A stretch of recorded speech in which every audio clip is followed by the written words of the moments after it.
அப்பா நண்பா, இது என்ன மிருகவரி? இப்படியா ஒரு உயிரை துன்புறுத்துவது? தப்பா நினைக்காதீங்க, பாதுகாப்புக்காகத்தான்.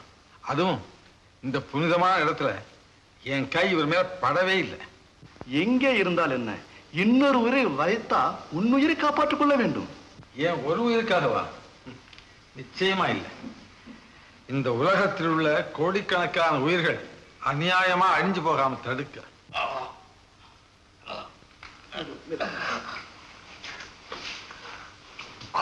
நண்பா, சுட சுடத்தான் தங்கம் சுத்தமாகும், வெட்ட வெட்டத்தான் மரம் வளரும். அதுபோல இந்த கெட்ட நிகழ்ச்சிக்கு பின்னாவது நீ திருந்தினால் போதும் நண்பா. I am sorry.